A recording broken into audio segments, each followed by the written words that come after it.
Hello students, welcome to my YouTube channel. आज के इस लेक्चर में हम करने वाले हैं विभाग ई का प्रकरण 11 बैंक सिलक मेल। बैंक सिलक मेल के अंदर हमने दाखिला शुरू कर दिया है। दाखिला नंबर 1 हो चुका है, जो आपको लेक्चर नंबर 27 में मिल जाएगा। आज के इस लेक्चर में हम करने वाले हैं दाखिला नंबर 2 और दाखिला नंबर 3। तो चलिए फटाफट दाखिला नंबर 2 से शुरू करते हैं। दाखिला नंबर 2 का खाना बनेगा, उसके पहले दाखिला नंबर 2 देख लो। श्री महेश नो रोकड़ मेळ तारीख 30/4/2024 रोज बैंक खानाમાં 5000 શિલ્લક બતાવતો હતો। નીચેની વિગતોની મદદથી બેંક શિલ્લક મેળ બનાવો।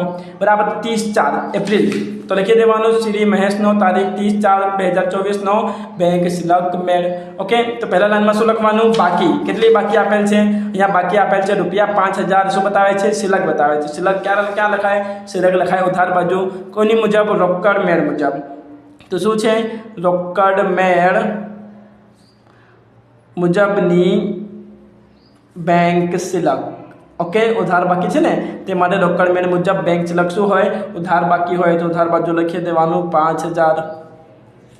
આગળ વધતા પહેલાં અમુક નિયમનું રિવિઝન કરી લઈએ, જે ગયા લેક્ચરમાં અમે બતાવ્યું હતું કે શું બતાવ્યું હતું કે જે બેંક જે કાર્ય કરે એને આપણે કરવાનું, બેંક જે પણ કરે એનું ઊંધું કરવાનું। જો બેંક જમા કરે તો આપણે ઉધાર કરવાનું, જો બેંક ઉધાર કરે તો આપણે જમા કરવાનું। અને બીજું શું છે કે જે બેંક ન કરે એ કરો। ઓકે, જે બેંક ન કરે એ કરો અને જે બેંકે કર્યું હોય તેનું વિરુદ્ધ બાજુ અસર કરો। ઓકે, તો આ બાકી થઈ ગઈ। આગળ વધીએ। 1 નંબર, ચેક બેંકમાં ભર્યા તારીખ આ આપેલ છે। ચેક વસૂલ કર્યા તારીખ પણ આપેલ છે। તો ભર્યા એપ્રિલમાં અને ક્યારે વસૂલ થયા? એપ્રિલમાં। તો આ થઈ ગયું છે ભર્યા એપ્રિલમાં અને વસૂલ ક્યારે થયા? એપ્રિલમાં। આ પણ થઈ ગયું છે। 26 એપ્રિલે ભર્યું અને એ જમા ક્યારે થયા? 5મા મહિનામાં, એટલે કે મે મહિનામાં। એટલે આની નોંધ કરવું પડશે। અને આ પણ એપ્રિલ મહિનામાં ભર્યા પણ જમા ક્યારે થયા? 5મા મહિનામાં, મે મહિનામાં। એટલે આ જે બે રકમ છે 9500 અને 8500 એ ક્યારે જમા થયા? એ જમા થયા મે મહિનામાં। અને આપણે શાના હિસાબ કરી રહ્યા છે? એપ્રિલ મહિનાનું। ઓકે, તો આ બની નોંધ જે છે થયું નથી, આ જમા થયા નથી। આ બે રકમ જમા થયા નથી। ક્યારે? એપ્રિલના મહિનામાં। મે મહિનામાં થયું પણ એપ્રિલ મહિનાની હિસાબથી આપણે કરીએ તો આ જમા થયા નથી। જો જમા ન થાય તો આપણે શું કરવાનું?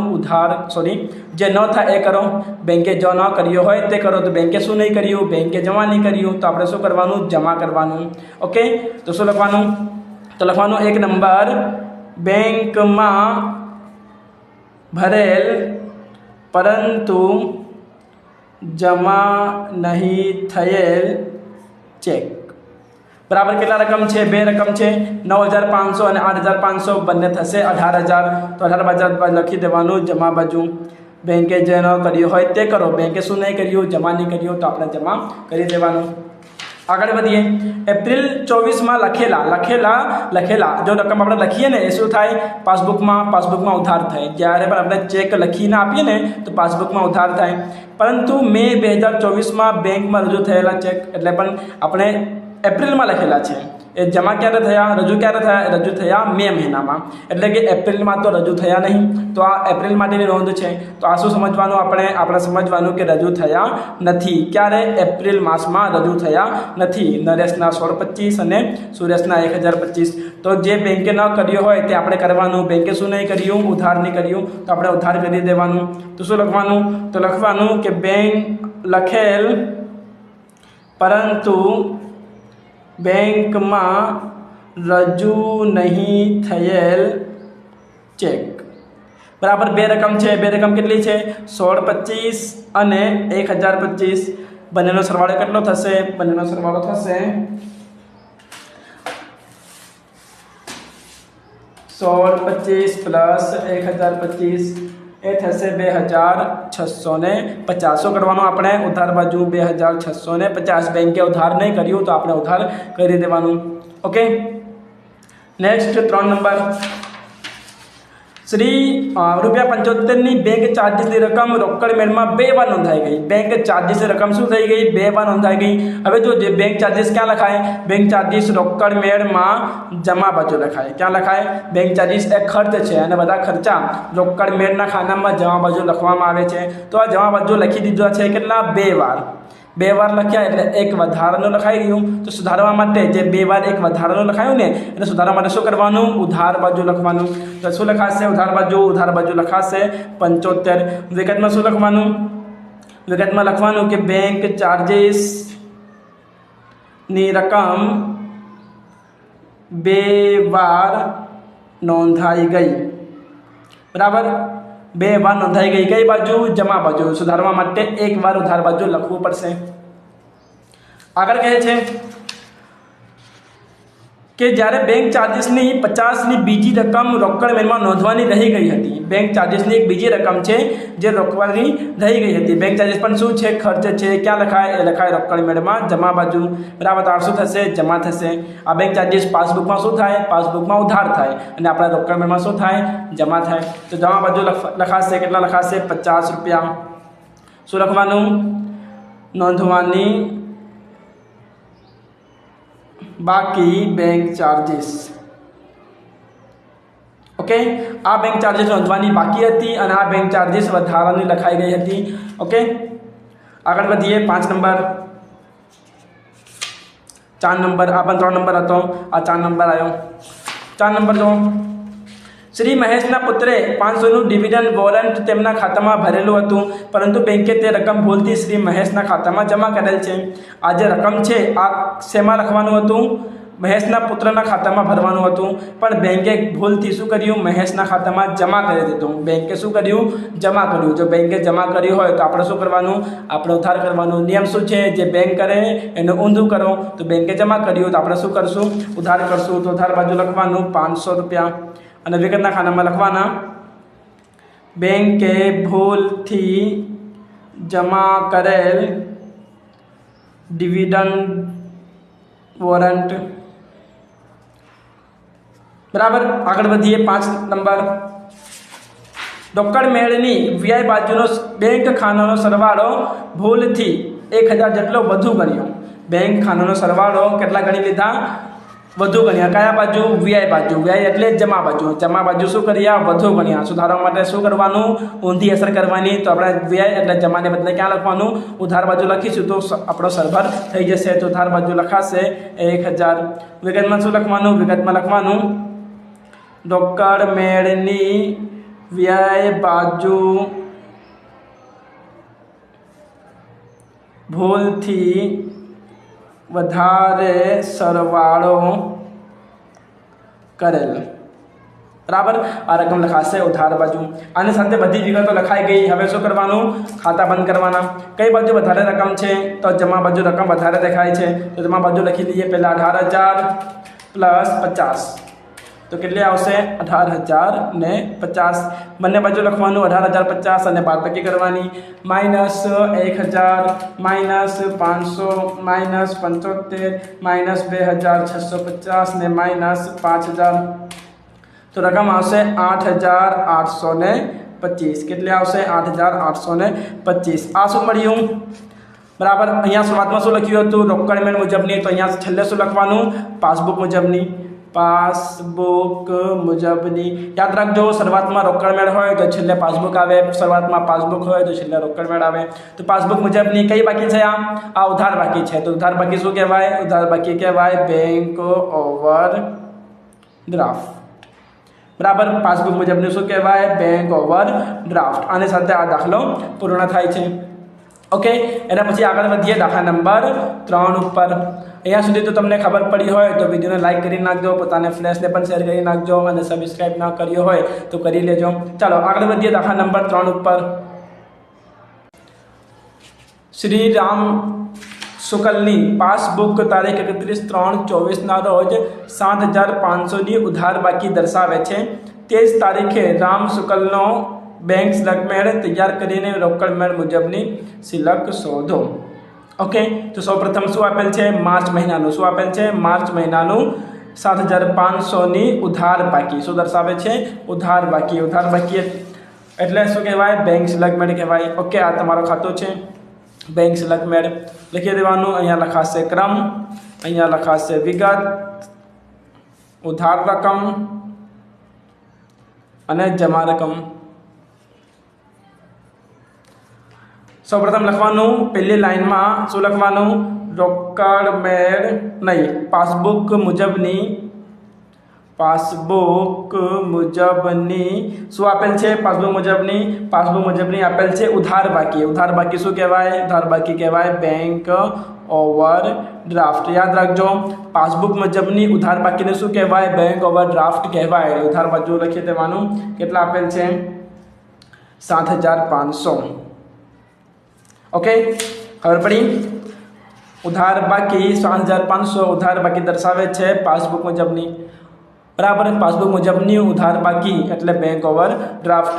1 નંબર જોઈએ. ₹5,000ના ચેક બેંકમાં ભરવામાં આવ્યા હતા, જે પૈકી ફક્ત 4200ના ચેક વસૂલ થઈ શક્યા હતા અને બેંકે પાસબુકમાં જમા કર્યા હતા. એક વાર સમજી લઈએ કે ગયા લેક્ચરમાં મેં બતાવ્યું હતું કે આમાં નોંધ કેવી રીતે કરાય. તો જે નોંધ બેંકે પાસબુકમાં કરી હોય તેને આપણે ઊંધું કરવાનું. જે નોંધ બેંકે કર્યો હોય એને આપણે ઊંધું કરવાનું, અને જે નોંધ બેંકે પાસબુકમાં ન કર્યું હોય એ આપણે કરવાનું. બેંકે જે કર્યું હોય તેને ઊંધું કરો અને જે ન કર્યું હોય તે કરો. અહીંયા શું કહે છે? અહીંયા 5,000ના ચેક ભર્યા એટલે આપણા ખાતામાં શું થાય? બેંકમાં શું થાય? જમા થાય. પણ એમાંથી 4200 રૂપિયા એ વસૂલ થઈ શક્યા હતા અને બેંકે પાસબુકમાં જમા કર્યા હતા. 4200 થયા એટલે કેટલા નહીં થયા? 800 થયા નહીં. કે 5,000 હતા ને, 5,000માંથી 4200 થઈ ગયા એટલે 800 થયા નહીં. ઓકે, તો શું થયું? શું નહીં થયું? જમા નહીં થયું. 5,000 આપણે જમા કર્યા, 4200 જમા થઈ ગયા, કેટલા નહીં થયા? 800 નહીં થયા. તો જો બેંક ન કરે એ આપણે કરો. બેંકે શું ના કર્યું? 800 જમા નહીં કર્યું, તો 800ની નોંધ થશે. તો એમ લખવાનું 1 નંબર, બેંકમાં ભરેલ પરંતુ જમા નહીં થયેલ ચેક. જમા નહીં થયેલ તો આપણે જમા કરી દેવાના. કેટલા જમા કરવાના છે? 800 રૂપિયા. ઓકે, આગળ વધીએ. 2 નંબર, ₹6,000ના ચેક લખવામાં આવેલ હતા, જે પૈકીની 5400ના ચેક વસૂલાત માટે રજૂ કરવામાં આવ્યા હતા. ચેક લખ્યા, જ્યારે પણ આપણે ચેક લખીએ ને તો પાસબુકમાં શું થાય? ઉધાર થાય, પૈસા કપાય. પાસબુકમાં શું થાય? ઉધાર થાય. શેમાં? પાસબુકમાં. યાદ રાખજો, જ્યારે આપણે ચેક લખીએ તો પાસબુકમાં શું થવું જોઈએ? ઉધાર થવું જોઈએ. અને રોકડ મેળમાં શું થાય? રોકડ મેળમાં જમા થાય. ઓકે, ક્યારે? આપણે ચેક લખીએ ને ત્યારે. બરાબર, આ શું છે? પેમેન્ટ છે. બરાબર, બેંકમાંથી પૈસા જાય એટલે રોકડ મેળમાં જમા બાજુ લખાય અને પાસબુકમાં ઉધાર બાજુ લખાય. તો 6,000ના ચેક લખ્યા હતા, એમાંથી 5400ના ચેક વસૂલ માટે રજૂ થઈ ગયા. બરાબર, એટલે 5400 તો પાસબુકમાં ઉધાર થઈ ગયા. કેટલા નહીં થયા? તો 6,000માંથી 5400 થાય તો 600 જે છે ઉધાર થયું નથી. તો જે ન થાય આપણે કરવાનું. 5400 થયા, 600 થયું નથી. શું નહીં થયું? ઉધાર નહીં થયું. બરાબર, આ પાસબુકમાં ઉધાર થવું જોઈએ, એમાંથી 5400 ઉધાર થયા છે, 600 ઉધાર થયા નથી. બરાબર, બેંકે કર્યું નહીં તો આપણે કરી દેવાનું. બરાબર, તો શું લખાય? તો લખવાનું લખેલ પરંતુ રજૂ નહીં થયેલ ચેક. બરાબર, ઉધાર નહીં થયું તો ઉધાર કરી દેવાના. કેટલા ઉધાર કરવાના?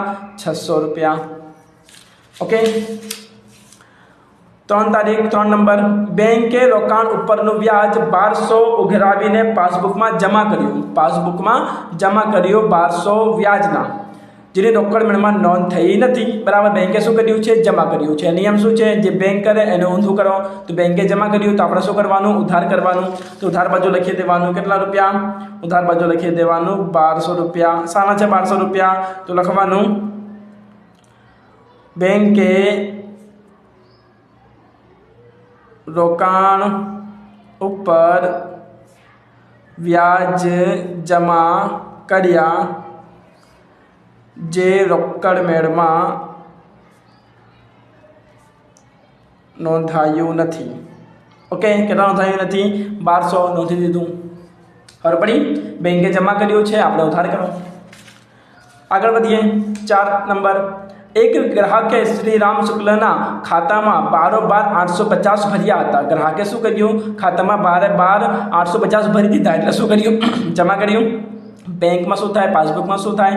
જમા થાય. જેનું નામું રોકડ મેળમાં લખાયું નથી એટલે બેંકમાં શું થયું છે? જમા થયું છે. આપણે શું કરવાનું? આપણે કરવાનું ઉધાર. ઉધાર બાજુ લખી દેવાનું 850. શું લખવાનું? ગ્રાહકે બારોબાર બેંકમાં જમા કરેલ રકમ. ઓકે, બેંકમાં જમા થઈ ગયું છે, આપણે સરવાનું ઉધાર બાજુ. સમજ્યા?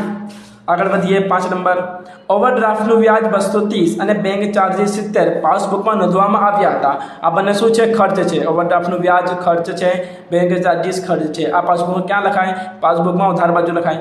તો પાસબુકમાં ઉધાર થઈ ગયા છે, પરંતુ તેનું નામો રોકડ મેળમાં લખવાનું રહી ગયું છે. એટલે પાસબુકમાં ઉધાર થઈ ગયું તો આપણે શું કરવાનું? આપણે કરવાનું જમા. તો જમા બાજુ લખી દેવાનું 300 રૂપિયા. ઓકે, શું લખવાનું? અહીંયા લખવાનું ઓવરડ્રાફ્ટનું વ્યાજ અને બેંક ચાર્જીસ, બેંકે નોંધ્યા. બરાબર, કેટલા નોંધ્યા? તો 230 ઓવરડ્રાફ્ટના છે અને 70 બેંક ચાર્જીસના છે, તો 300 લખાશે. ઓકે, આની સાથે બધી વિગતો પૂર્ણ થાય છે. 5 વિગતો હતી, 5 પૂર્ણ થાય છે. હવે શું કરવાનું? હવે બંધ કરી દેવાના. સરવાળા ઉધાર બાજુ વધારે દેખાય છે, તો 7500 પ્લસ 600 પ્લસ 1200 પ્લસ 850, તો સરવાળો આવશે 10,150. કેટલા આવશે? 10,150. બંને બાજુ લખી દેવાનું 10,150 અને બાદબાકી કરવાની. -300 -800, તો જવાબ આવશે 9,050. કેટલા આવશે? 9,050. આ શું મળ્યું? તો જે ઉધાર બાજુ હોય ને, જે શરૂઆતમાં હોય ને, એને ઊંધું લખવાનું. શરૂઆતમાં શું છે? પાસબુક છે, તો એન્ડમાં શું લખવાનું? એન્ડમાં લખવાનું રોકડ મેળ. યાદ રાખજો, રોકડ મેળ. શરૂઆતમાં પાસબુક હોય તો છેલ્લે રોકડ મેળ મૂકવાનું. જો શરૂઆતમાં રોકડ મેળ હોય તો છેલ્લે પાસબુક મૂકવાનું. રોકડ મેળની કઈ બાકી છે? રોકડ મેળની જમા બાકી છે, તો રોકડ મેળ મુજબની બેંક ઓવરડ્રાફ્ટ. યાદ રાખજો, રોકડ મેળ મુજબની બેંક ઓવરડ્રાફ્ટ. રોકડ મેળની જમા બાકી એટલે બેંક ઓવરડ્રાફ્ટ. પાસબુકની ઉધાર બાકી એટલે બેંક ઓવરડ્રાફ્ટ. યાદ રાખજો. બરાબર, આની સાથે દાખલો પૂર્ણ થાય છે. તમને કોઈ પણ ડાઉટ હોય તો મને કમેન્ટ્સમાં જાણ કરી શકો છો.